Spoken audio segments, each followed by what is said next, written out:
It really is. It's really difficult to pick the best players. I mean, my 1 and 2 are really simple, but I start at 5. Number 5, and this might be a surprise to people, but I'm going to say Jack Wilshere. Now, I played against him when he first come on the scene at Arsenal. He was, what, 17? You know, when he was like almost peak Wilshere at 17 years of age. It was ridiculous how good he was. And I remember playing against him at the Emirates and thinking, this kid's 17. I've been playing now. I'm established in the team. I'm going to give him the runaround. And he was actually the complete opposite. He was unbelievable. His touch, his vision, you know, his pace to get away from people in the middle of the park. He'd get it. He'd stand you up in the middle and he'd go past you. He'd go on dribbles. He was actually frightening how good he was at that age. I remember I think he played against Barcelona as well and just tore them apart. So for me, Jack Wilshere has to be in there because he was sensational. And it's almost sad, really, that the injuries that he's faced and dealt with, that he hasn't really kind of been able to reach what he should have reached. But yeah, he was unbelievable. Another curveball I'm going to throw at you. At number 4, and I know a lot of Spurs fans and I know a lot of players would agree with me on this, Moosa Dembele, the Spurs player, the Fulham one, that, you know, he was in his peak, Belgium, he was ridiculous. He was strong as an ox.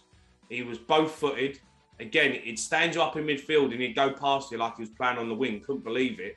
His first touch, you know, we always see where you was on the pitch. He'd take it past you. He was absolutely brilliant. Couldn't get near him. And soon as he left Spurs completely changed as a team. We weren't the same team the moment he left. He was absolutely brilliant. And he didn't get the plaudits he deserved in the Premier League of how good he was. Now, 3, 2 and 1, pretty simple for me. You could a case of all being number 1. 3, Wayne Rooney.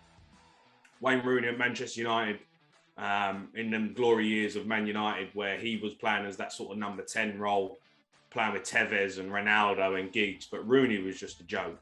He could do everything every single time. He'd get the ball in a half term. He could score from anywhere, pass it 70 yards. He was fitter than everyone else. He was stronger than everyone else. He had a better mentality than everyone else. And he had that horrible edge about him where he wanted to win. I mean, he had this horrible streak of he had to win the game. You could see it in his eyes. When you stood there watching him, you could see it in his eyes. Even when they're winning 3-4-0, if he hadn't scored, he was like, I've got to score. I've got to be on a score sheet. He'd still want to munch you after, like, and you're losing 4-0. You're like, Blazer, give it a rest, mate. 4-0 up. Come on, we're getting pumped here, trying to keep the score down, and you're still running around like a madman. But that is how good he was. He was a joke. So for me, he's in there, number 3. Number 2, there's only 2 players I've ever walked on a pitch with and realised I was nowhere near their level. And that number 2 for me is one of my all-time idols, legends growing up, was Paul Scholes. Playing against him, I was in awe of him. I'll never forget when he was on the bench. I don't know why he was on the bench, probably being rested, but I was on the bench. I remember jogging down the side of the pitch, Tottenham Man United, and he was just standing there doing some stretches, and I just run down next to him. I was standing there stretching next to him like a kid I was, and he turned around and was like, "Oh, you all right, Jamie?" And I was like, "He knows my name. Paul Scholes knows who I am." But I couldn't believe it. And then I walked on the pitch and I'm playing against him. So it was a special moment. He had everything the same as Rooney. You know, pass, he could run, he could tackle, could score. You know, he could zing 170 yards. I remember playing against him against Wolves, Man United, right? They come here, they won 5-0 at Molineux. He was having a bad time, I remember. He had 120 passes, 120 completed. 120 completed passes. He didn't give the ball away once in 90 minutes. It's unheard of in midfield. And he wasn't just keeping it simple. He's spraying balls all over the place. So, yeah, he in total awe of him.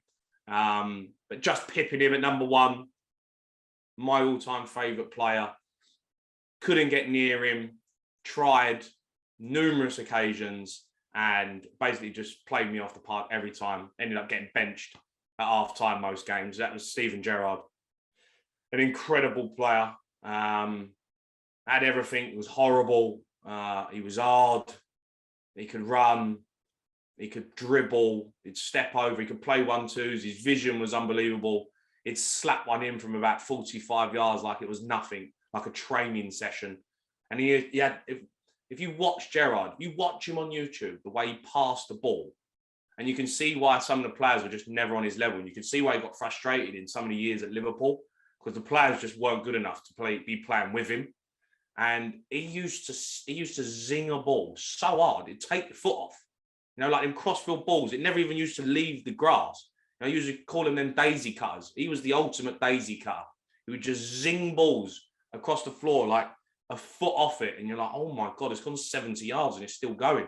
He was ridiculous, and he was a Premier League icon. People didn't realise how quick he was as well. You never really remember Gerrard about his pace. He would push it past you down the side. He'd run you.